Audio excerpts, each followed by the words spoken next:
लोहरदगा में रोहिंग्या और बांग्लादेशी घुसपैठियों की उपस्थिति की रिपोर्ट करने वाले डीएसपी के स्थानांतरण को भाजपा ने दुर्भाग्यपूर्ण बताया। हेमंत सरकार तुष्टीकरण और वोट बैंक की राजनीति के कारण पुलिस बल का मनोबल तोड़ रही है। भाजपा के प्रदेश प्रवक्ता प्रतुल सहदेव ने राज्य सरकार के द्वारा स्पेशल ब्रांच में लोहरदगा में पदस्थापित डीएसपी जितेंद्र कुमार सहित 4 डीएसपी के तबादला की घटना को तुष्टीकरण की राजनीति और पराकाष्ठा बताया है।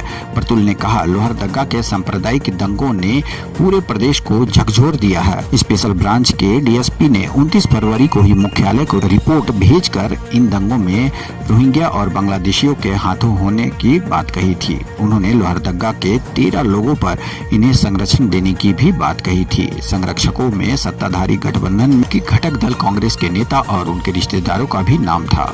सरकार को इस रिपोर्ट पर संज्ञान लेनी चाहिए थी, लेकिन इसके उल्टे हेमंत सरकार ने लोहरदगा के अंजुमन इस्लामिया कमेटी के द्वारा इस रिपोर्ट के खिलाफ 11 अप्रैल को लिखे गए पत्र के आलोक में 4 दिनों के भीतर ही लोहरदगा के विशेष शाखा के उपाधीक्षक सहित कुल 4 उपाधीक्षकों को तबादला कर दिया। हिंदपीढ़ी मॉडल की तर्ज पर ही लोहरदगा में भी सरकार ने स्पेशल ब्रांच में अल्पसंख्यक अफसर की नियुक्ति की। प्रतुल ने कहा कि लोहरदगा में शांतिपूर्ण जुलूस पर हुए हमले के कारण हुए दंगों के बाद जब 20 दिन तक कर्फ्यू था तो मंत्री रामेश्वर उरांव ने कहा था कि ऐसी छोटी मोटी घटनाएं होती ही रहती है। इस बयान पर पूरे सरकार की बहुसंख्यक समाज के प्रति सोच को दिखाता है। प्रतुल ने कहा कि भाजपा मानती है कि इस तरीके से विदेशियों की उपस्थिति की रिपोर्टिंग करने वाले अफसरों के तबादले से पुलिस बल का मनोबल टूटेगा। प्रतुल ने कहा कि हेमंत सरकार ने तुष्टीकरण की सारी हदें पार कर दी है और अपने वोट बैंक को खुश करने के लिए गैर वाजिब कदम उठा रहे हैं।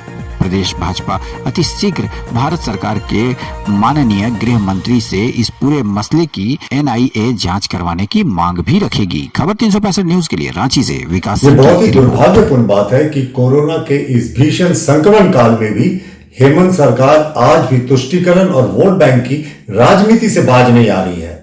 अभी लोहरदगा में कुछ दिन पहले भीषण सांप्रदायिक दंगे हुए थे।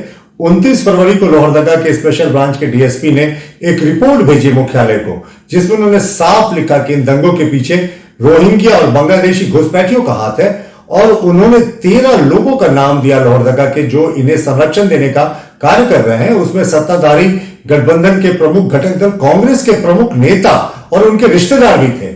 इससे नाराज होकर अंजुमन इस्लामिया की कमेटी ने लोहरदगा की कमेटी ने 11 अप्रैल को एक पत्र लिखा मुख्यमंत्री को कि ये जो रिपोर्ट है इस फर्जी है और इस पे कार्रवाई होनी चाहिए अधिकारियों पे। और सिर्फ 4 दिन के अंदर सरकार ने वोट बैंक और तुष्टीकरण की राजनीति के तहत बिना कोई जांच कराए इन चारों डीएसपीज का तबादला कर दिया, जिसे हम बहुत दुर्भाग्यपूर्ण मानते हैं और मानते हैं कि सरकार आज भी तुष्टीकरण की राजनीति से बाज नहीं आ रही।